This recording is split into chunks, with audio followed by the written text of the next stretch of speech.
It's your Tuesday daily delivery. I'm Michael Rand. Glad to have you guys back for another day, even if I'm not glad to talk about some of the things I'm going to be forced to talk about on this show. We'll get to the Vikings in a little bit. Happy to talk about them for sure. 7-1 this season. Andrew Krammer joins me in a little bit to break down the film from Sunday's win over Washington. Take a look at what TJ Hockenson was able to do in his debut and look at some surprising defensive emergences for the Vikings as well. We'd rather have the Vikings be them than a lot of other teams in the NFL this year at 7-1. One of those teams, certainly the Indianapolis Colts, who made one of the most head-scratching moves in modern NFL history. So strange, so weird. You would think perhaps Jim Irsay owned Twitter and not the Colts, but instead here we are with their coaching move in the last couple of days. We'll get to that. We'll get to the end of the Miguel Sano era with the Twins. First, though, we got to start with basketball. I got to talk about the Timberwolves at the jump because I just finished watching. I finished watching Monday night's game a little bit late, and it's just what a disgusting display of basketball it was. It was so bad. I started fast forwarding the recording in the second quarter when they were down, 25, 26 points at one point, like 58-33. Couldn't defend the three-point line, had no offensive identity, had no clue what they wanted to do, had no energy. It's just not working right now, and if you were inclined to blame the Rudy Gobert trade, that wasn't the problem because Rudy Gobert out for the second straight game. Health and safety protocol, so that's not the problem in this game. The problem is this team lacks something right now, and I'm having a hard time putting my finger on it. Chris Finch is having a hard time putting his finger on it. He did at least take some ownership of it to a certain degree tonight. First, though, he said, I'm reading from Chris Hines' game story, we've got to be better, we've got to play harder for longer and more consistently. Too many guys are out there worried about what's going on for them that night. Not sure who that is pointed at, but I've got some ideas. Anthony Edwards, terrible in this game, 5 of 14, 16 points. He was a -5. Just didn't really look like he had any flow to his game at all. Jaden McDaniels fouls out in 17 minutes. Those guys have not been good this season, especially Jaden McDaniels. Karl-Anthony Towns was fine in this game, but he was a no-show until it kind of got out of hand. D'Angelo Russell, this one we can't really blame on D'Lo, 14 and 8. The bench was pretty bad in this game. When the bench has been bad this year, that's a bad sign because they've, by and large, been the better unit for them. So where do you go from here? That was the interesting part because Chris Finch also had this to say after the game, reading again from Chris Hines' game story. Taking a little shot at himself. Because right now I think we've got to find combinations of guys that have to play much harder, give themselves up to what we're trying to do, and I need to give them some more solutions right now. That's on me, and I agree with that. I don't think Chris Finch has done a very good job coaching this team this season, so it adds up to a 5-6 start, a 120-107 loss at home to the Knicks. Fans largely left after the third quarter of this game. It was really out of hand at that point. They cut into the deficit a little bit in the fourth, but really no threat to come back and win that game. So I don't know what to say about this other than I can't tell if it's chemistry right now or I can't tell if everybody in the starting lineup is overrated by a half measure, even when Rudy Gobert is in there. Are these guys all just a little bit worse than we think they are, even if they are all good players? I'm trying to put my finger on that at this point. Do they all think they're a little bit better than they really are, than we really maybe thought they were at a certain point? Is this lineup really as good as we thought? I think they've got a lot to prove, and they've got some tough games coming up. I don't know what to expect in those games. I don't think Chris Finch knows what to expect. What I do know is this: they are not a fun watch right now on a consistent basis. Whenever they run into a team that has any sort of cohesion, they look completely helpless like they did on Monday night, and it is not a fun watch right now. Maybe we need to divert our attention to the Gophers basketball teams. The men won 61-60. Dawson Garcia, 23 points in his Gophers debut. Awfully good there. They squeaked out that win. Gophers women win by 30, a much bigger win for them.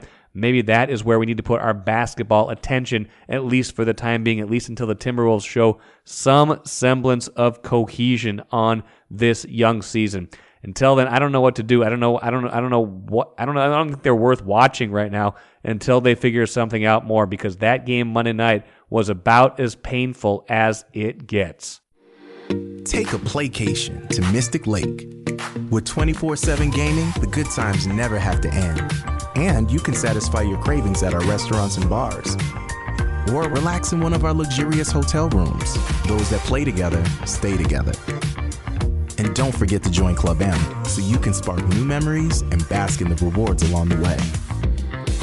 Follow the lights to Mystic Lake, where every day is play day. All right, happy to have Andrew Krammer back on Daily Delivery with me. Andrew, of course, covers the Vikings for the Star Tribune, does a great job on the Access Vikings podcast as well. We'll have one of those coming up a little later on this week with Ben Gessling as well. But Andrew, when we look at the film from the 20-17 win over Washington, for a game that didn't have a ton of scoring, didn't have a ton of action, there's a lot to pick through in this game. In particular, TJ Hockenson makes his debut for the Vikings, makes 9 catches for 70 yards. Didn't really have a lot of explosive plays, but had pushed the ball down the field on some of those intermediate routes that I think will help them. What did you see from his debut that stood out to you? Yeah, just an incredible debut. I don't think anybody could really see that coming, playing 91% of the snaps.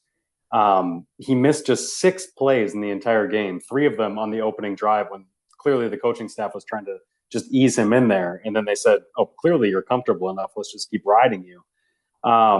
And the dynamic that he added to this offense was obvious right out of the gate. Kirk's second throw goes for 19 yards to Hockenson to convert 3rd and 5.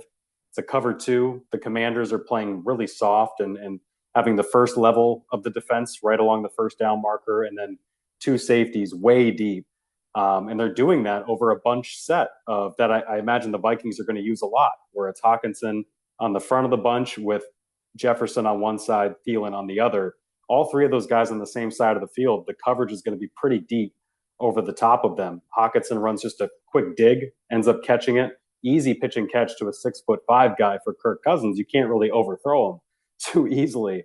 And those are the situations that I imagine is going to be a headache for opposing defenses against this Vikings team. And the fact that you saw it so quickly for them with Hockenson is a good sign that he's just going to continue to get more comfortable, and they're going to continue to find different ways to use him.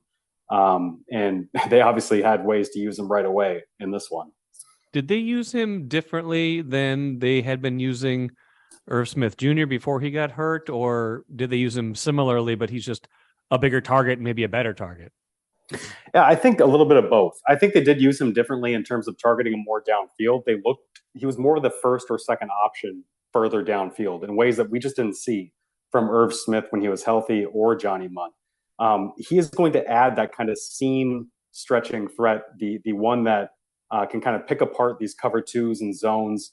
And Irv, I don't know if it was the injury or what, didn't look to me to be the same physical, athletic guy that he was before this meniscus injury, before the thumb injury. Coaches talk about how he wasn't as comfortable in the offense, but Hockenson was here 5 days and he's doing that. So I think there was more to it than just the mental part of it. I think there was a physical aspect with Irv where he just didn't really look like the same game-breaking talent. And Hawkinson's a top 10 talent. He is a better talent, even when you stack up the 2 when healthy. So I think Hawkinson's adding a much different skill set and dynamic, and they're going to use him now down the field. And that's just going to help open up things for the other guys as well. And it's still a work in progress because they went 6 punts, I think, and an interception in between their 2 scores to start that game. So the consistency is obviously you still want to see that come along. And I think it's a matter of time when it comes individually with Hockenson. Yeah. And the last point on Hockenson, did they, as you thought about watching that game, it would be hard to imagine them without Hockenson or Irv Smith, right? I mean, I know they've had to at various points this year, but their offense, if you were thinking about the rest of this season without a tight end of that caliber, that just puts a lot of pressure on other guys on your team. It makes it makes a lot more sense to see him out there than to see him not out there at this point. Yeah, I think it takes the pressure off Adam Thielen. It takes the pressure off KJ Osborne. It takes the pressure off who is going to be that second or third option. And I think in this offense, the talent-wise, it's Jefferson and Cook, right? Those are the two most talented guys. And now Hockenson has every right to be part of that 2 or 3.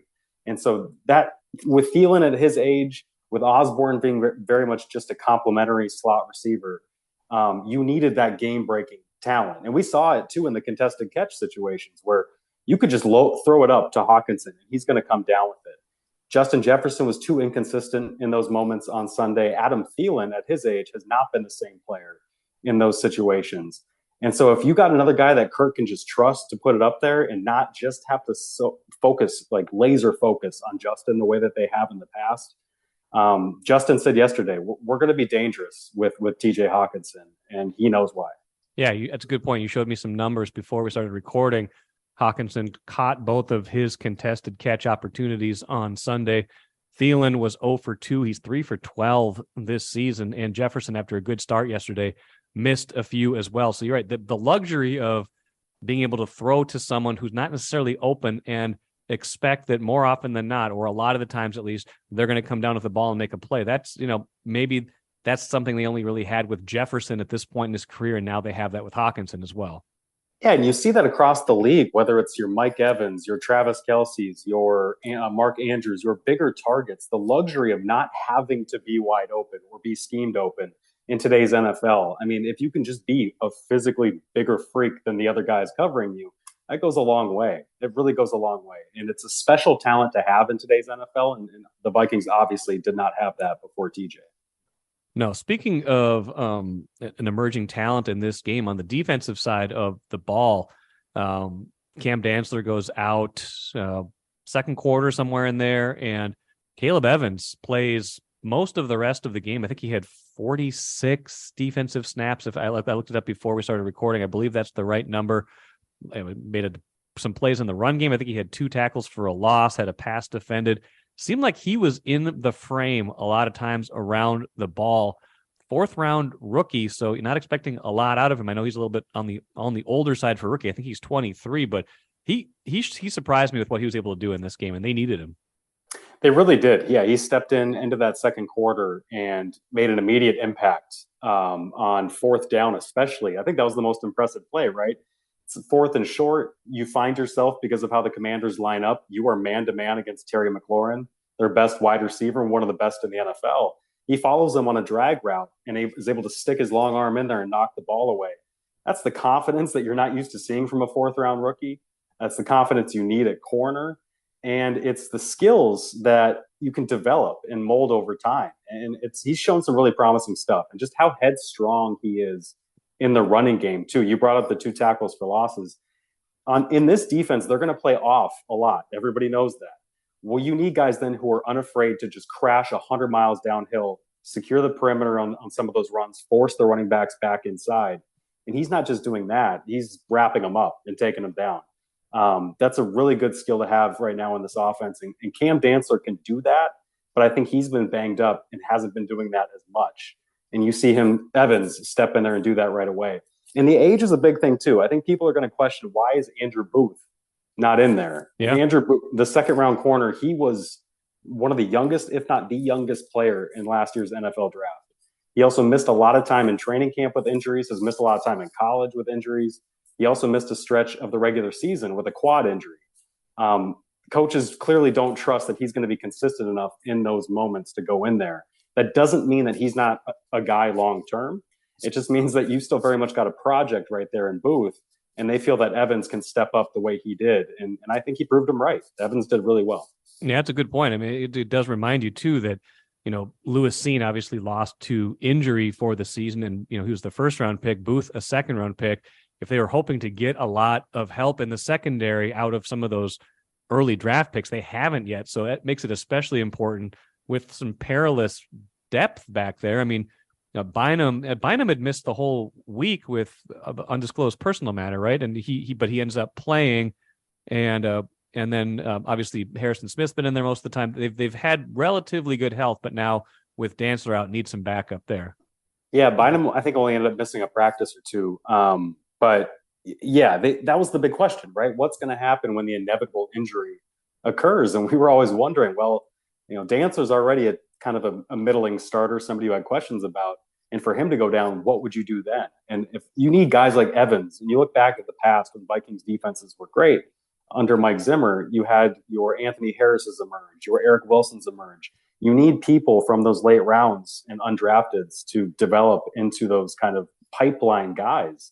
And if Evans is answering, I know it's early, it's one game, but if Evans is doing that already, it's showing you that, hey, maybe you do have enough in the pipeline coming up to sustain their defense here through the long stretch.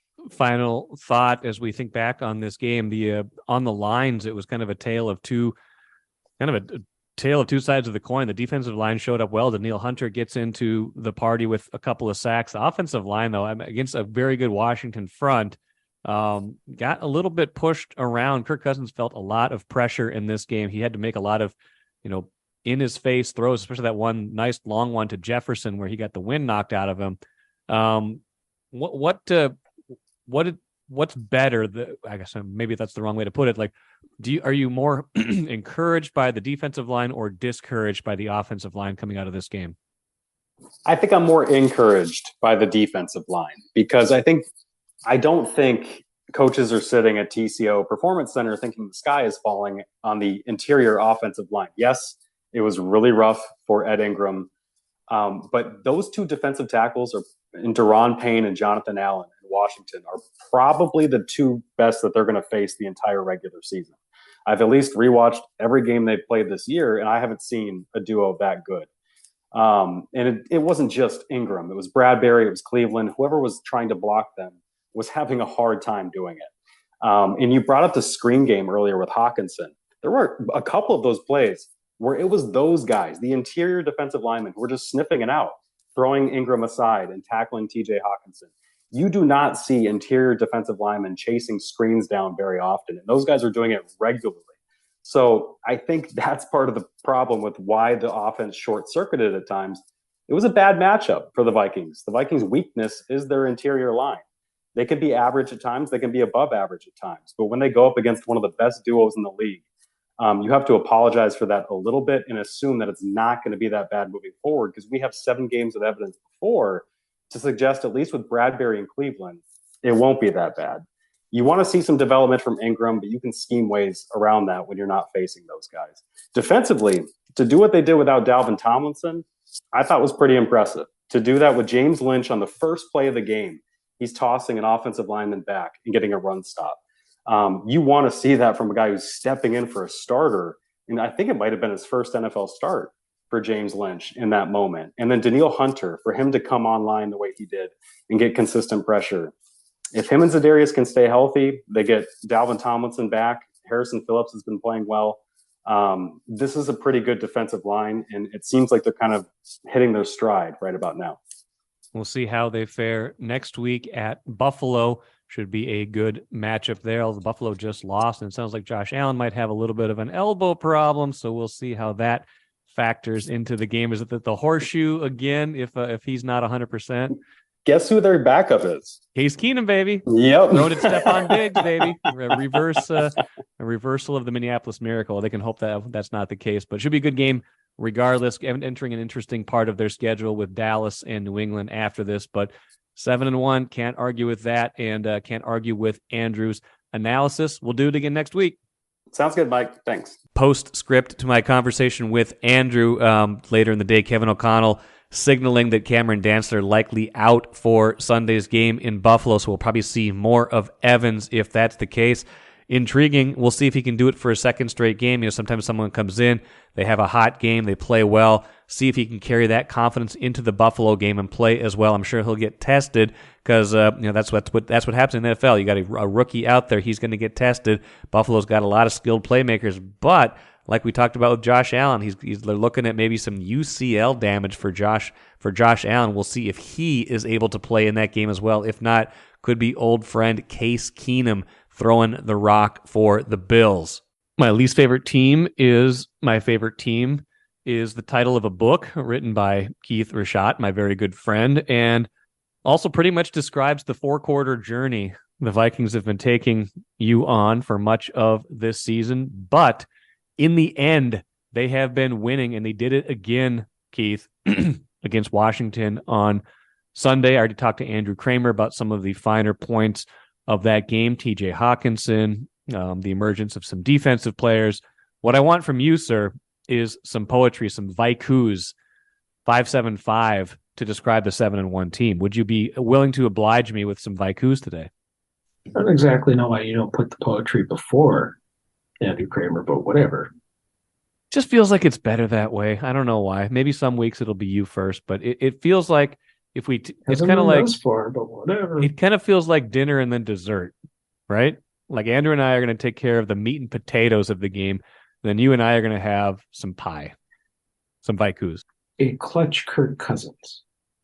One of lots of things this year that's unexpected.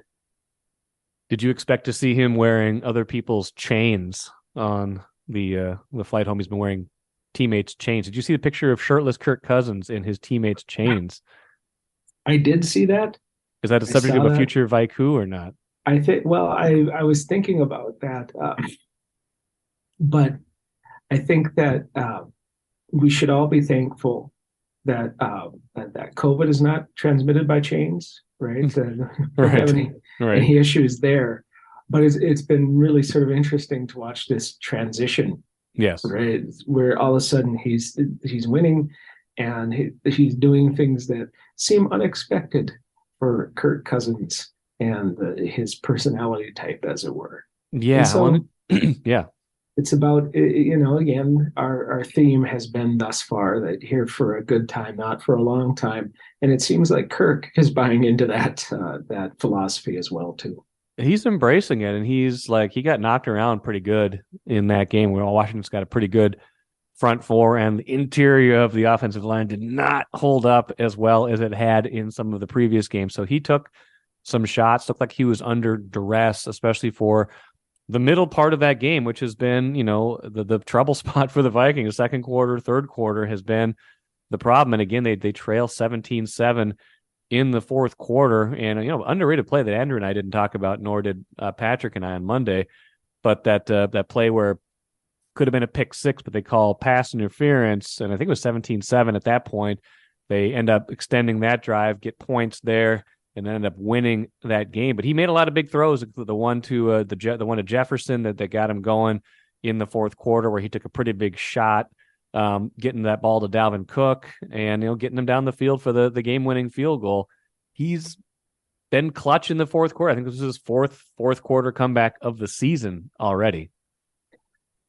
We have talked about how he has not been worth the value of his contract, and that has been, he's had great stats in previous seasons. He's put up all kinds of crazy numbers and things that you would expect of somebody who's getting paid what he's getting paid, but not the results. And then this year, I think everybody is, with maybe the possible exception of Kirk himself, everybody's happier with the results and the much lesser stats. And so it's just, this whole season has been one big amazing surprise. Yes. That I would not have put any money whatsoever of them having anything close to this level of success. And in fact, if I recall correctly, according to a certain prediction from the sports writer I saw, they should lose their next 9 games. They would have to lose. They would have to lose their next 9 for my 7-10 prediction to be correct. So I'm not feeling as good about that. A team that has a mathematical chance to clinch the division by Thanksgiving is probably not going to finish 7-10. But we'll see about that. Do you have another? We'll see about your Wolves turning the corner prediction. Yeah, we'll see about that too, won't we? So. We'll see about that too, won't we? We'll see. I feel better about that one right now than I do about 7-10. We'll just leave it at that. But that's a story for another time. Vaiku 2, please. All right. They managed to win, even though they played 2 teams. Pass interference. Oh, that play. How about that play? That was so what was it? It was 7-3 at that point. Taylor Heineke throws into triple coverage. There's two safeties and a corner back there. He just gives it a good old heave-ho, and it Cam Bynum gets taken out by the back judge. Back judge apologized to him, which is nice. It's something you can they can probably forgive a little bit more easily since they won the game. But I've never seen a more blatant case of pass interference by the official. Have you? I don't know that I have seen that, but I did see lots of cases of blatant pass interference, and that play itself was crazy.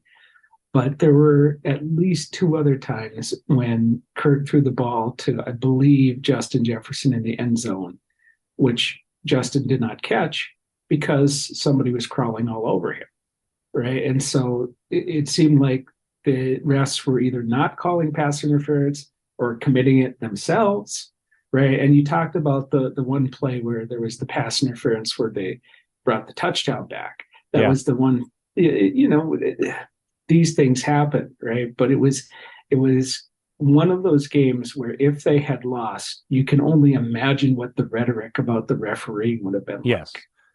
Because it wouldn't have been good. And it felt, I think for that reason, it felt probably more satisfying to a degree than some of these other close calls they've had. This was not a game where everything was going their way. This was, in fact, a game where I felt like the majority of things for the first three and a half quarters were going against them. Just the weird little things, especially that play we talked about with the official getting in the way. And to still be able to win a game like that, I don't think the Vikings of past vintages win a lot of those kinds of games where things are not. Oh, you don't think so? No, I don't think so. I think maybe they dissolve in a fit of anger instead of rallying at that point. This felt like one of those typical games where you have the look ahead to next week. Yep. You've got the tougher opponent, and they just lay an egg. Trap game. And they ended up winning this game in a way that you're absolutely right. They just have not done so many times in the past. No. Vaiku 3, please. Okay. The day that I die will be because of this team. Weekly heart attacks.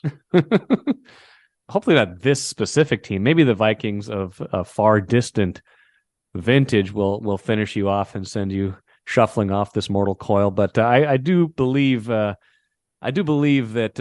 this team, going back to last year, I feel like they've played 80% of their games have been decided by one score, more or less. This has been more than a year and a half of this kind of back and forth.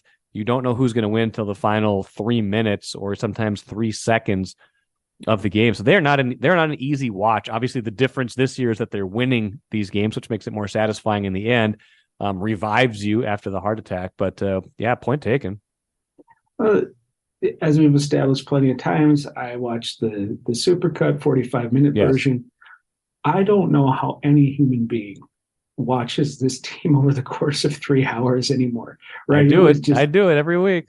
It was tough enough watching the real quick, rapid 40-minute play-by-play cut of this game where you're just getting angry and frustrated and watching this team not have any success and think to yourself, oh, this offense is supposed to be so great, and they just traded for this tight end who's supposed to be the big piece to help them start moving and doing what they're supposed to do on offense, and they're just stuck in the mud and they look terrible, and everybody has figured out that you send 43 guys at Kirk Cousins because the line can't protect them, and there's enough disruption that they just do not play very well under the circumstances. But then somehow, some way, each and every week, because there's something different about this team that I can't identify, but that I am appreciating. Yes, they are winning these games, and it just brings you through. It's to use a phrase from the poet laureate. It is a glass case of emotion, right? And you're just going back and forth and cannot. It's a lot. It's a lot. They are a lot. They're extra. I still can't believe, haven't fully come to the terms with the fact that they are 7-1 and leading the division by 4.5 games at this moment. Sir, do you have a final Vaiku for us? Yes. Which do I like more? Vikes wins or Packers losses? Why not enjoy both? It's been 5 weeks in a row, 6 weeks in a row. You've been able to enjoy both. That's the crazy thing, right? Like every week it's like, the Vikings won, Packers lost, and now they're a game and a half up. No, Vikings won and Packers lost 2.5, 3.5, 4. Now 4.5. Packers lose to the Lions. Aaron Rodgers throws some of the worst passes I've ever seen him throw, including what looked like an air ball on a free throw where he threw an interception in the end zone the other day.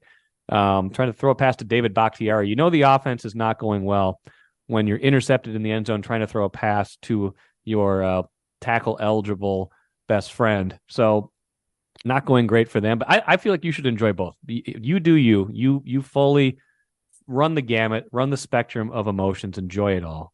Well, and you say they're up 4.5, but when I look at the standings, right, I see that they're up by 5 full games in the loss column. Yes. And since they have a game in hand on everybody in the division, you could say that's even 6 games that they're up.